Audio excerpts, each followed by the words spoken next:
I am your physics teacher. Today we are discussing about the chapter number 2, kinematics. Kinematics में मतलब अब आपने पढ़ना है सबसे पहले what is the kinematics? Kinematics होती क्या है? The branch of the mechanics यानी मैकेनिक्स की वो ब्रांच जिसमें हम डिस्कस करेंगे study of motion of an object without discussing the cause and the motion. Kinematics the branch of the science जिसमें यानी साइंस की वो ब्रांच जिसमें हम मैकेनिक्स के मतलब डिस्कस करेंगे. मिसाल के तौर पर हमारा बाइक मैकेनिक्स, इसके अलावा आपका मोटर मैकेनिक, गाड़ी का मैकेनिक, उनसे ये सारे के सारे उनसे वो क्या है, वो चीज़ें जो गर्दश कर रही होती हैं और हरकत कर रही होती हैं उनके मतलब स्टडी क्या करती है, काइनेमेटिक्स करती है. लेकिन काइनेमेटिक में हमने ये देखना है कि हमने इसका डिस्कस नहीं करना कि क्यों हरकत कर रही है, इसकी वजह क्या है. इस ब्रांच में सिर्फ हमने उसका डिस्कस करना है the branch of the science which deals the study of motion without discussing the cause of motion. वजह नहीं आपने बतानी, ना वजह का आपने देखना है कि वजह क्या बनी है कि काइनेमेटिक्स में. ये तो थी आपकी काइनेमेटिक की डेफिनेशन. उसके बाद अगर रेस्ट एंड मोशन, अगर कोई जिसम जो है अपनी सराउंडिंग के लिहाज से if any object is changing their position in surrounding, अपने इर्द गिर्द के लिहाज से जो चीजें जो है वो कोई चीज जो अपनी प्लेस चेंज कर रहा हो, चेंजिंग देयर प्लेस और कॉल्ड मोशन. अगर कोई जिसम जो है अपनी इर्द गिर्द के लिहाज से जगह चेंज नहीं कर रहा तो वो क्या होगा, रेस्ट की हालत में. सबसे पहले हमने रेस्ट की डेफिनेशन पढ़नी है. Anybody does not change their position according to their surrounding. surrounding के लिहाज से वो अपनी जगह तब्दील ना कर रहा हो, वो क्या करेगा आपका इंस्टेड ऑफ रेस्ट, वो रेस्ट की हालत में होगा. नंबर 2 आपका है मोशन, यानी इसका ऑपोजिट चलेगा. If any body is change their position according to their surrounding, अपने इर्द गिर्द के लिहाज से अगर कोई जिस्म जो है वो अपनी जगह तब्दील कर रहा होगा तो वो क्या करेगा, हरकत की हालत में होगा, वो मोशन की हालत में होगा. अब ये तो आपका रेस्ट एंड मोशन. अब इनके दरमियान रिलेशन भी होता है. अब देखिए एक पैसेंजर जो है, अगर आप लोग जो है आपने देखा होगा कि लोग जो है ट्रेन में सफर कर रहे हैं या बस के अंदर सफर कर रहे हैं, बस के अंदर बैठे हुए अपने इर्द गिर्द के लिहाज से यानी दूसरे पैसेंजर के लिहाज से तो वो आपकी रेस्ट की हालत में होंगे. लेकिन अगर कोई बात से ऑब्जर्व कर रहा है तो वो क्या होंगे, वो आपकी मोशन की हालत में होगा.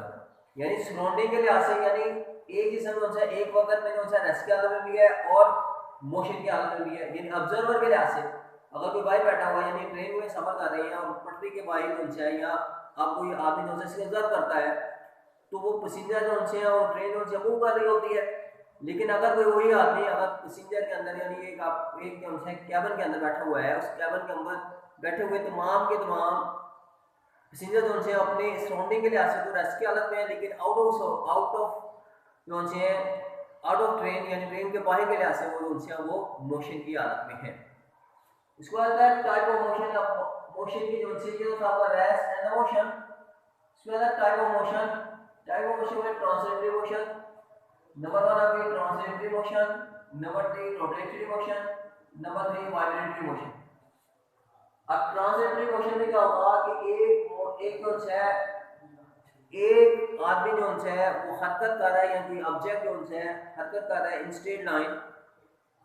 इन translatory motion a body moving along a line without any rotate, यानी वो रोटेट नहीं कर रही, वो जिसम जो है वो हरकत कर रहा है लेकिन वो स्ट्रेट लाइन में हो सकती है और कर्व लाइन में हो सकती है. यानी कि आपकी अगर कोई जिसम से हरकत कर रहा है वो ये आपकी ये स्ट्रेट लाइन में या ये आपका इस पाथ में जो है हरकत कर रहा है तो वो आपकी हरकत क्या कहलाएगी, आपकी ट्रांसलेटरी मोशन कहलाएगी. क्या कहलाएगी आपकी ट्रांसलेटरी मोशन. या वो कर्व की शक्ल में हरकत करेगा या वो क्या करेगा, एक स्ट्रेट लाइन की हरकत में हरकत करेगा. इसकी मिसालें जो है एग्जांपल जो है a car moving in straight line, aeroplanes moving flying in straight line. ये सारी की सारी जो है और क्या क्या गया आपकी ट्रांसलेशनरी मोशन कहलाएगी. इसी तरह एक पैराशूटर जो है वो ऊपर से नीचे की तरफ हरकत करता है, हॉरिजॉन्टल जो नीचे की जमीन की तरफ आ रहा है वो भी हरकत क्या कहलाएगी, आपकी ट्रांसलेटरी मोशन कहलाएगी. और ट्रांसलेटरी मोशन की आगे तीन अकसाम होती है, लीनियर मोशन, रैंडम मोशन और सर्कुलर मोशन. लीनियर मोशन में क्या होता है कि एक स्टेट की शक्ल में, straight line motion of a body is known as linear motion. Linear motion में क्या होगा कि अगर कोई जिस्म जो है वो एक स्ट्रेट लाइन की हरकत कर रहा होगा, लीनियर मोशन में क्या होगा कि एक स्ट्रेट लाइन में हरकत होनी चाहिए, वो क्या कहलाती है आपकी लीनियर मोशन कहलाएगी। इसकी एग्जांपल होनी चाहिए फ्लाइंग एयर, एरोप्लेन होनी चाहिए फ्लाइंग इन एयर, ठीक है। An object is downward vertically downward motion नीचे हरकत कर रहा है, तो वो क्या कहलाएगी, ये एग्जांपल किसकी है, लीनियर मोशन की। अब सर्कुलर मोशन क्या होती है कि कोई जिसम जो है एक सर्कल की हालत में, किस हालत में, एक सर्कल की शक्ल में। सर्कुलर मोशन में क्या होगा कि एक आदमी जो है वो सर्कल में, यानी एक पाथ जो है वो सर्कुलर पाथ में जो हरकत कर रहा होगा, यानी इसका एक मिड पॉइंट से इसका जो है डिस्टेंस जो है वो सेम होगा, तो क्या कहेंगे आपकी सर्कुलर मोशन कहेंगे।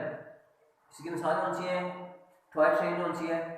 टॉय ट्रेन क्या होती है कि बच्चे जो है टॉय ट्रेन में खेलते होते हैं, तो वो एक ट्रेन जो है वो एक पाथ में जो हरकत कर रही होती है, वो क्या कहलाएगी आपकी सर्कुलर मोशन कहलाएगी। इसकी definition, the motion of an object in a circular path known as circular motion, यानी कोई जिस्म जो है एक सर्कल में हरकत कर रहा होगा, तो क्या कहलाएगी आपकी सर्कुलर मोशन कहलाएगी।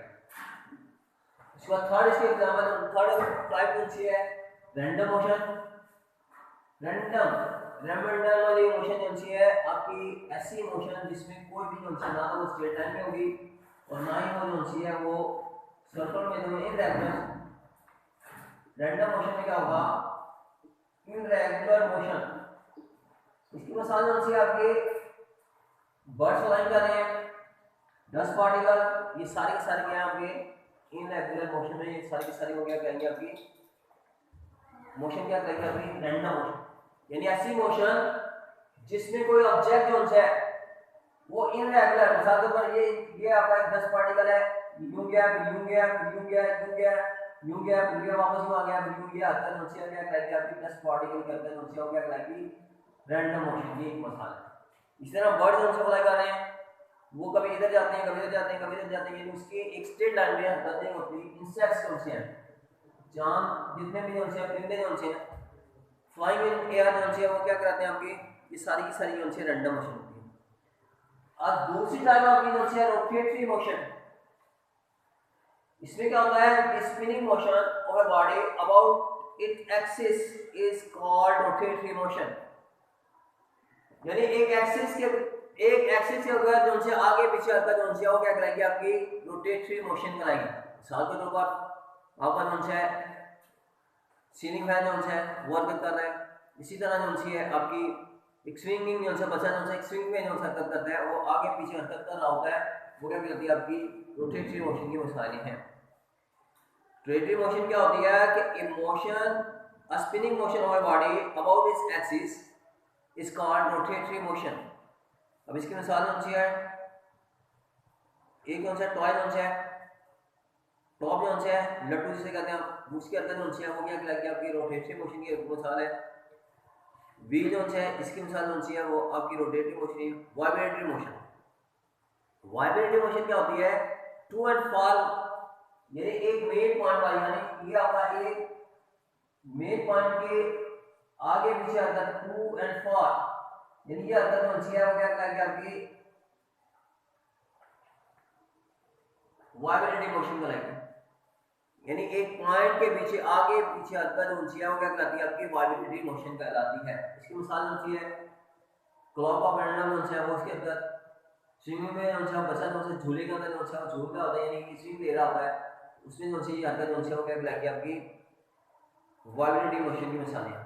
उसके अंदर scalar and vector quantity, scalar and vector quantity यानी ऐसी क्वांटिटी जिसको जाहिर करने के लिए ओनली मैग्नीट्यूड की जरूरत होती है, वो क्या कहलाती है आपकी स्केलर क्वांटिटी कहलाती है। ऐसी quantity, the scalar quantity is described completely by its magnitude only, यानी इसको डिस्क्राइब करने के लिए सिर्फ मैग्नीट्यूड की जरूरत होती है, वो क्या कहलाती है आपकी स्केलर क्वांटिटी। मिसाल के तौर पर आप किसी ग्रोसरी शॉप में जाते हैं, तो वहां पर आप ग्रोसरी शॉप पर आप जाते हैं कि 1 kg राइस दे दें या 1 kg जो उनसे आप वीट दे दें, ये सारी के सारी जो है ये आपकी कराएगी वो आपकी स्केलर क्वांटिटी कहलाएगी।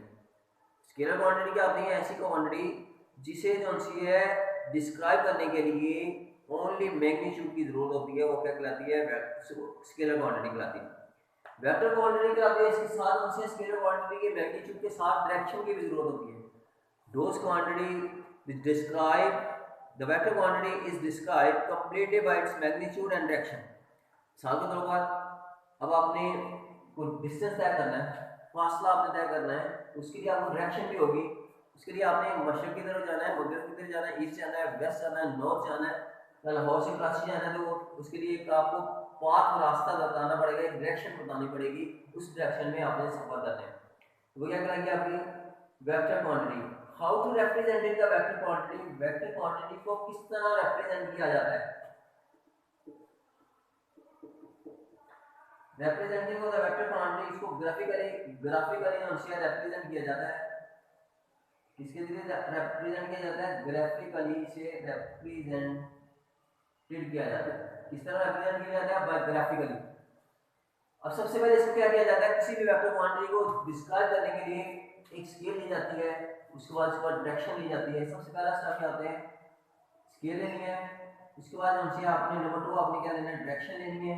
नंबर 3 हमसे उसका आपने डायरेक्शन लेनी है, हमसे आपका east, west, north and south, ये 3 जो हैं इसका मैग्नीट्यूड हम निकालना है। इसी तरह graphically a vector quantity can be represented by line segment with an arrow and head। यानी कि आपका एरो जो है ये आपका एक वेक्टर v आपका जो है डिस्टेंस जो है d1 से d आपका तय कर रहा है। यानी कि आपका ये आपका हेड एंड टेल रूल जो है ये आपकी टेल है और ये आपका हेड से टेल की तरफ यानी ये डायरेक्शन बता रहा है। टेल जो है वो डायरेक्शन बता रही है, हेड जो है किस तरह जो है ये जा रहा है, इस तरह जो है वेक्टर है, वेक्टर क्वांटिटी को रिप्रेजेंट किया जाता है। अब इसमें जो है एसोसिएटेड विद मोशन के साथ क्या होता है? पोजीशन क्या होती है? अब सबसे पहले हम लोग पोजीशन क्या होती है? किसी भी रेफरेंस पॉइंट से जो फासला आप डिस्कस करते हैं उसे पोजीशन कहते हैं। फर्ज किया आपने यहाँ से आपने स्कूल से आपने अपने घर से आपने स्कूल जाना है, यानी कि आप ये आपकी गलियाँ मुख्तलिफ गलियों से आपने होते हुए आपने स्कूल जाना है। इसके लिए आपने क्या करना है कि how to use the direction को किस तरह आपने इस्तेमाल करते हुए आपने घर से जो है स्कूल की तरफ जाना है और किस तरह आपने स्कूल पहुंचना है, ये सारा का सारा क्या कराएगा आपका एनालिसिस विद और ग्राफिकली हमसे एनालिसिस कराया जाएगा। फर्स्ट क्या आपका होम लोन से यहाँ पर एच स्कूल जाएगा नहीं और ये आपका स्कूल है। अब यहाँ से आपने ट्रैवल किया, यहाँ से आप पहुंचे, यहाँ पर आए, यहाँ से आप होते हुए ये आपका जो है एस आपका जो है ये पाथ आपका क्या बन गया? स्कूल का। यानी हेड एच पर आपका होम स्कूल जाएगा है, एस पर स्कूल को जाएगा है। अगर आप यहाँ से यहाँ तक का फासला ले लें तो ये आपका डिस्प्लेसमेंट है। यानी पोजीशन क्या आती है? Term position associated the location of a place or the point with respect to some reference point is called। अब इस पॉइंट को क्या करेंगे? ओरिजिन करेंगे। क्या करेगा आपका? ओरिजिन।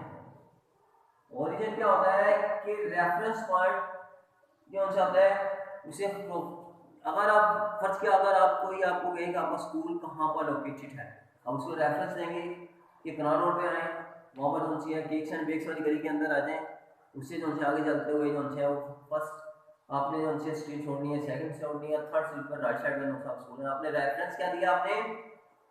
आपने रेफरेंस दिया केक्स एंड बेक्स। वो जो है केक्स एंड बेक्स जो है आपका ओरिजिन होगा, यानी वहाँ से आपने स्कूल की तरफ आना है, वो क्या कहलाएगा? आपका ओरिजिन कहलाएगा। उसके बाद डिस्टेंस एंड द डिस्प्लेसमेंट। अभी मैंने आपको कहा था कि यहाँ से आपने हाउस से आपने स्कूल की तरफ जाना है तो आपने इस तरह से होते हुए यहाँ पर पहुंचे, यहाँ से आप होते हुए यहाँ से आप यहाँ पर पहुंचे, यहाँ से टोटल डिस्टेंस हो जाए यहाँ पर एच से आपने बस किया कि आपका पॉइंट ए यहाँ पर आ गया, बी आ गया, ये पॉइंट सी आ गया, ये डी आ गया और ये आपका ई पॉइंट आ गया। आपने ए पॉइंट से ई तक जितना आपने डिस्टेंस है वो आपने कवर किया वो आपका क्या कहलाएगा? डिस्टेंस कहलाएगा। जितना आपने फासला तय किया वो आपका क्या कहलाएगा? डिस्टेंस कहलाएगा। Length of the path between two point is called distance between those point, यानी ए से एच तक, ए से आपका ए तक का फासला कौन सा आपने मुख्तलिफ वे से आपने कौन सा हो कवर किया, वो क्या कहलाएगा आपका डिस्टेंस कहलाएगा। अब डिस्प्लेसमेंट क्या हुआ कि शॉर्टेस्ट डिस्टेंस आपने यहाँ से शॉर्ट किया, शॉर्टकट हमारा सीधा आपने जब स्कूल की तरफ आ गई, यानी ए से आपने डायरेक्ट आप ई के पॉइंट पर आ गए, तो वो आपका कहलाएगा शॉर्टेस्ट डिस्टेंस, वो कहलाएगा डिस्प्लेसमेंट कहलाएगा। अब डिस्प्लेसमेंट का अंदर स्पीड एंड वेलोसिटी, स्पीड की definition the distance covered by N object in unit time. अब ये आपने यूनिट टाइम ले लिया, यूनिट टाइम क्या होता है, आपने मेजर करने के लिए 1 मिनट ले लिया, 1 सेकंड ले लिया या 1 आवर ले लिया, आपका यूनिट का हुआ, यानी एक यूनिट में आपने कितना टाइम कौन सा स्पीड कौन सी हो गया, एक मिनट में कितना आपने डिस्टेंस कौन सा कवर किया, वो क्या कहलाएगा आपका डिस्टेंस कहलाएगा।